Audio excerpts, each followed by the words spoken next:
तो इसलिए इन्होंने रिकॉर्ड टैक्स कलेक्शन की, क्योंकि टैक्स रेट बढ़ा दिया गवर्नमेंट ने। फेडरल बजट इस साल के 2024-2025 के फिस्कल ईयर के बजट में टैक्स रेट बढ़ गए हैं काफ़ी, और मैक्सिमम टैक्स रेट 35% है पाकिस्तान में।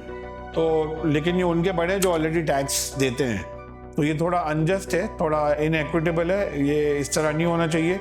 गवर्नमेंट को बिल्कुल टैक्स रेवेन्यू इंक्रीज़ करना चाहिए, बट वो इस तरह करना चाहिए कि टैक्स नेट को वाइडन करें। आजकल पकड़े जाते हैं क्योंकि सारी यूरोपियन कंट्रीज़ जो हैं, ग्रीस और इटली ख़ास तौर पे, वो उसको मॉनिटर करती हैं और उनको लैंड नहीं करने देती, क्योंकि अगर लैंड करेंगे तो वो असाइलम क्लेम कर लेते हैं। और प्राइम मिनिस्टर शहबाज शरीफ ने ऑर्डर किया था कि एक तो भाई कि ये क्रैकडाउन होना चाहिए, ये किस तरह पहुँच रहे हैं। और FIA को भी बोला था कि आपके अंदर जो ऑफिशियल हैं जो इसको फैसिलिटेट करते हैं, उनके पीछे उनको आप डिसमिस करें। तो 35 लोगों को किया गया। और नॉर्मली ये करते हैं कि वो लोकल जो पाकिस्तानी लोग होते हैं उनको वो पैसे दे के करवा देते हैं टारगेट किलिंग के लिए। और वो ये भी स्टोरी कह रही है कि कनाडा में जो अभी हुआ है और अमेरिका में भी जो हुआ है, कनाडा में ख़ास तौर पे इंडिया के रिलेशंस कनाडा के साथ काफ़ी गिर चुकी हैं, और एम्बेसडर भी उन्होंने वापस, कनाडा ने इंडियन एम्बेसडर को भी वापस भेज दिया था वगैरह।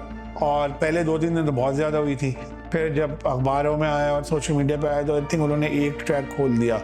और फिर पुलिस IG कराची के है पुलिस चीफ और सिंध के IG का भी स्टेटमेंट आया कि अब इनको हमें हटाना पड़ेगा, या उनको इस तरह प्रोटेस्ट करनी चाहिए कि वो ट्रैफिक अफेक्ट ना हो, लोग इनकन्वीनियंस ना हो।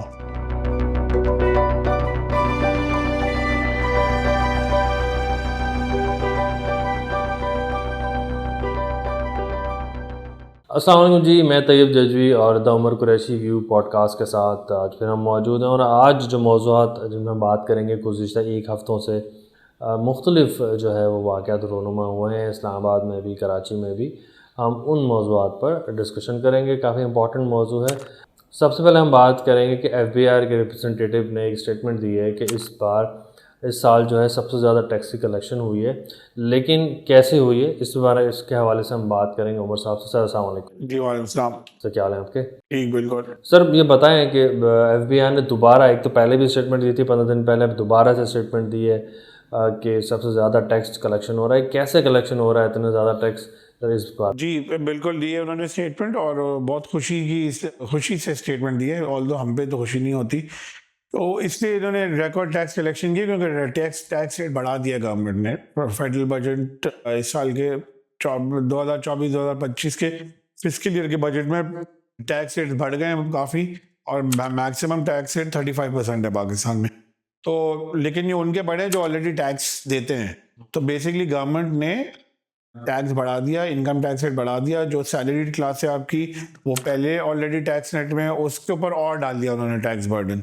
तो ये गवर्नमेंट के लिए तो ठीक है, खुशी की बात है, क्योंकि वो रेवेन्यू उनका जनरेट हो रहा है, उनका टारगेट मीट हो रहा है। लेकिन सिटीजन जो हैं, जो टैक्स पेयर्स हैं, जो हार्ड वर्किंग लोग हैं, जिनका ऑलरेडी टैक्स कट जाता है सोर्स पे सैलरी क्लास का, उनका टैक्स काफ़ी बढ़ गया है।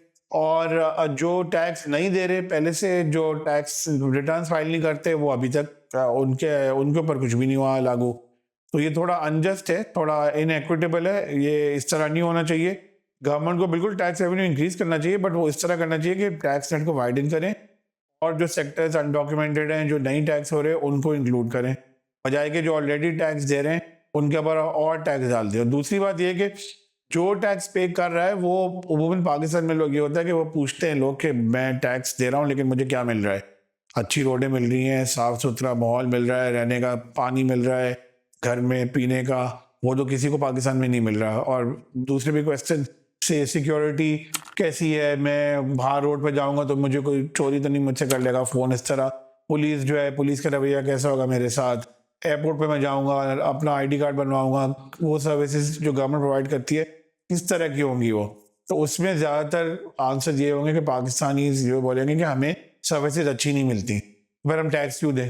तो ये रिकॉर्ड टैक्स कलेक्शन तो है बिल्कुल, लेकिन ये इतनी भी कोई अच्छी खुशी की बात नहीं है, बिकॉज इनको टैक्स नेट वाइडन करना चाहिए। वैसे जैसे टैक्स की बात करें, सारे गवर्नमेंट को टैक्स कम करना चाहिए। टैक्स बढ़ता ही जा रहा है और उसमें महंगाई भी बढ़ रही है। लेकिन हम आगे बात करते हैं कि क्योंकि जैसे महंगाई बढ़ी है, इकॉनमी का इशू आ रहा है, तो ह्यूमन स्मगलिंग भी होती है, ह्यूमन ट्रैफिकिंग भी होती है। FIA के 35 ऑफिशल्स को बेसिकली अरेस्ट किया गया है इस बेस पे, क्योंकि पाकिस्तान से जो ह्यूमन स्मगलिंग होती है, ह्यूमन ट्रैफिकिंग होती है, उसमें वो इन्वॉल्व थे।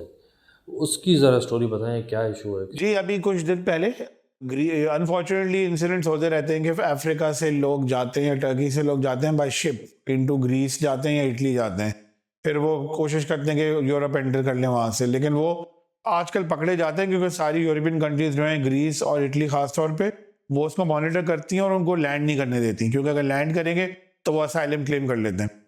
प्रॉब्लम ये है कि बहुत सारी बोट्स जो हैं वो कैप्साइज हो जाती है, लोगों को स्विमिंग करना नहीं आती या बहुत ज़्यादा लोग होते हैं। भी रिसेंटली ग्रीक कोस्ट के ऑफ हुआ है तो उसमें काफ़ी पाकिस्तानी बेचारे मारे गए हैं।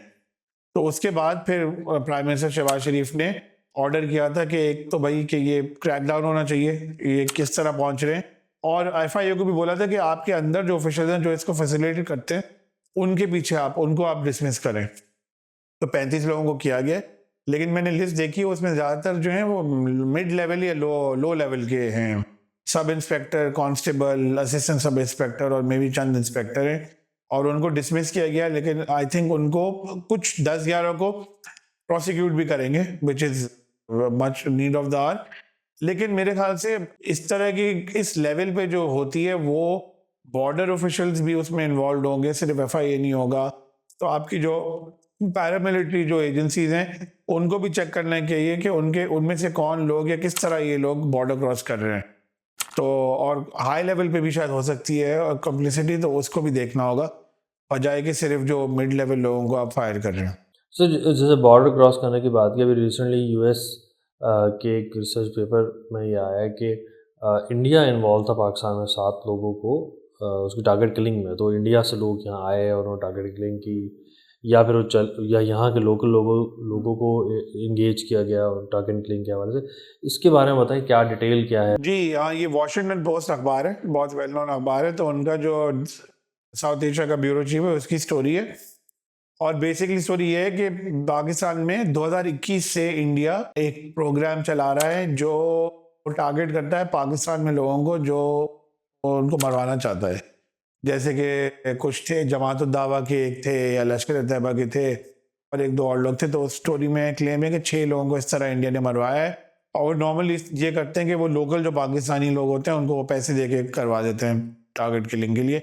और वो ये भी स्टोरी कह रही है कि कनाडा में जो अभी हुआ है और अमेरिका में भी जो हुआ है, कनाडा में खासतौर पे इंडिया के रिलेशंस कनाडा के साथ काफ़ी गिर चुकी हैं, और एम्बेसडर भी उन्होंने वापस, कनाडा ने इंडियन एम्बेसडर को भी वापस भेज दिया था वगैरह, और ब्लडली बोला था कि इंडियन गवर्नमेंट इसमें इन्वॉल्व है। और अमित शाह जो होम मिनिस्टर है इंडिया का, उसका नाम भी लिया पब्लिकली। तो वो स्टोरी ये क्लेम करिए कि ये सब जब हो रहा था कनाडा और अमेरिका में, इससे पहले पाकिस्तान पे ये प्रोग्राम चल रहा है, और बल्कि पाकिस्तान का प्रोग्राम उस लाइंस पे उन्होंने एक्सटेंड किया दूसरे ममालिक में। और उसमें यह भी था कि पाकिस्तान ने at the highest level America से इशू रेज भी किया था 2022 में, लेकिन उसका कुछ खास बना नहीं।